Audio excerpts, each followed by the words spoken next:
First இங்கே இருக்கிற எல்லாருக்குமே வணக்கம். நான் வந்து சந்தியா. நான் வந்து கோவில்பட்டிலேருந்து தான் வரேன். நான் வந்து ஃபர்ஸ்ட் என்னுடைய காலேஜுக்கு ரொம்பவே தேங்க் பண்ணிக்கிறேன். அதுக்கப்புறம் நான் இப்போ இங்கே இருக்கிறேன் அப்படின்னா எல்லாருமே இப்போ இங்கே இருக்கிறீங்க, எல்லாருக்குமே ஃபர்ஸ்ட் கங்க்ராச்சுலேஷன்ஸ். என் அப்பா அம்மா அவங்களுக்கு ரொம்பவே தேங்க் பண்ணிக்கிறேன். ஏன்னா பிறந்ததுலேருந்து அவங்க தான் வந்து ரொம்பவே ஹெல்ப்ஃபுல்லாக இருக்கிறாங்க. செல்வி சந்தியா அவர்களின் பெற்றோரை மேடைக்கு வரும்படி அன்புடன் கேட்டுக்கொள்கிறோம். அதாவது நான் படிச்சுட்டு இருக்கேன் அப்படின்னா அம்மா டிஸ்டர்பே பண்ண மாட்டாங்க, எந்த ஒரு வேலையுமே கொடுக்கவும் மாட்டாங்க. நான் 100% போட்ட எஃபர்ட்ல ஒரு மேக்ஸிமம் கிட்டத்தட்ட எல்லாமே வந்து அம்மாவுக்கு தான். அப்புறம் அப்பா, எல்லாருக்குமே தெரியும். ஏன்னா ஏன் பொண்ணை போய் இவ்வளோ தூரம் படிக்க வைக்கிறீங்க அப்படின்னு சொல்லிட்டு நான் ஃபர்ஸ்ட் டே காலேஜ் போயிருக்கிறப்போ அவ்வளோ தூரம் தள்ளி போய் படிக்க வைக்கிறீங்க, கிட்டத்தில் ஏதாவது ஆர்ட்ஸ் சேர்த்து விட்ருக்கலாம்ல அப்படின்னாங்க. அப்பா வந்து இல்லை, அவள் படிக்கணும்னு ஆசைப்படுறா, அதனால நான் படிக்க வைக்கிறேன், அவளுக்கு கண்டிப்பாக என்னைக்காவது ஒரு நாள் அச்சீவ் பண்ணுவா அப்படின்னாங்க. இன்னைக்கு நான் ரொம்ப ஹாப்பியாக இருக்கிறேன். ஏன்னா எனக்கு உள்ளுக்குள்ள பயம், இவ்வளோ செலவு பண்ணி படிக்க வைக்கிறாங்க, என்னதான் இருந்தாலும் சரி நம்மளால முடியுமா அப்படிங்கிற டவுட் இருந்துச்சு. அன்னைக்கு ஃபிக்ஸ் பண்ண சரி இவ்வளோ தூரம் அப்பா முன்னாடி பேசியிருக்காங்கல்ல, அவங்க முன்னாடி வந்து நம்ம அவங்களுக்காக எவ்வளோ கஷ்டம் வந்தாலும் அதை நம்ம ஏற்றுக்கிட்டு படிச்சாகணும் அப்படின்னு சொல்லிட்டு அதுக்கப்புறம் ஃபர்ஸ்ட் வந்து காலேஜ் முடிச்சதுக்கப்புறம் நான் சுரேஷ் அகாடமி வந்து ஜாயின் பண்ணேன். மெயினாக வந்து அங்கே பேசிக்ஸ் வந்து ரொம்பவே ஸ்ட்ராங்காக இருக்கணும். அப்போ ஒரு மேம் வந்து மேக்ஸ் அவங்க சொல்லிக் கொடுக்குறதே அவ்வளோ ஸ்மைலிங் ஃபேஸோட ஹாப்பியாக சொல்லி தருவாங்க. கேன்சல் பண்ணுறது கூட இவ்வளோ அழகாக அடிப்போனா இப்போ ஈஸியாக தானே இருக்குது அப்படின்னு. ஏன்னா நம்ம படிச்சுட்டு வந்தது ஃபுல்லாகவே தியரிட்டிக்கல் கான்செப்ட். இங்கே வந்து ப்ரிலிம்ஸில் ஃபர்ஸ்ட் நம்ம கிளியர் பண்ணணும். அப்போது அது வந்து கொஞ்சம் எனக்கு டக்குன்னு அக்செப்ட் பண்ண முடியல. அந்த டைமிங்குள்ளே நம்ம எல்லாமே முடிக்கணும் அப்படின்னு சொல்லிட்டு அந்த கான்செப்ட்ஸ்குள்ளே போகணும். மறுபடி மிஸ்ஸிங் சீரியஸ், அதுக்கப்புறம் ராங் சீரியஸ் இதெல்லாமே பார்க்குறப்போ அவங்க வந்து ரொம்பவே இதனால முடியாது, இப்போ தானே வந்திருக்கீங்க, டக்குன்னு இது பண்ணலான்னு சொல்லி. ஸோ எல்லாத்துக்குமே ஃபர்ஸ்ட் வந்து அந்த ஃபவுண்டேஷன் எப்பவுமே ஸ்ட்ராங்காக இருக்கணும். ஸோ மெயினாக ஃபர்ஸ்ட் அகாடமிக்கு ரொம்பவே தேங்க்ஸ். அதுக்கப்புறம் நான் ஃபர்ஸ்ட் டே வந்தப்போ நான் அங்கே வெயிட் பண்ணிட்டு இருந்தேன். அப்போ வந்து இன்டர்வியூ அங்கே உட்காந்து நிறைய பேர் உள்ளே போயிட்டு இருந்தாங்க. நான் கூப்பிட்டு கேட்டாங்க யார் அவங்க உட்காந்துட்டு இருக்காங்கன்னா, அவங்களாம் இன்டர்வியூ செலக்ட் ஆகி போயிருக்கிறாங்க அப்படின்னு. அப்போ நினச்சேன் நம்ம வருவோம் ஒரு நாள் அப்படின்னு சொல்லிட்டு.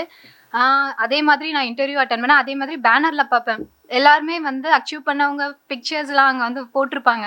ஒரு நாள் கண்டிப்பாக அந்த பேனரில் நம்ம ஃபேஸ் வரணும் அப்படின்னு சொல்லிட்டு அதே மாதிரி அதுவும் வந்துச்சு. அப்போ நான் வந்து என்ன சொல்லிக்கிறேன்னா, ஒரு விஷயத்த பார்க்குறப்போ எப்போடா நம்ம இப்படிலாம் வரப்போறோம்னு நினைக்க வேணாம். லா ஆஃப் அட்ராக்ஷன் நம்ம நினைக்கிறோம் ஒரு நாள் நானும் கண்டிப்பாக வருவேன். ஏன்னா நம்ம மனசில் நம்ம என்ன நினைக்கிறோமோ அதுதான் ஃப்யூச்சரில் கண்டிப்பாக நடக்கும். நம்ம நினச்சது தான் நான் வந்து நடக்கும். அதனால் இப்போது நான் ஃபஸ்ட்டு கால் பண்ணி என் ஃப்ரெண்ட்ஸ்க்கெலாம் சொன்னப்போ ஒரு பொண்ணுலாம் வந்து ரொம்ப அழுதுட்டா. ஏன்னு கேட்டால் அவள் வந்து சொல்கிறா, எனக்கு டவுட்டாக இருக்குது, நீ போயிட்ட ஆனால் எனக்கு பயமாக இருக்குது அப்படின்னு. இதே தான் நானும் சொல்கிறேன்.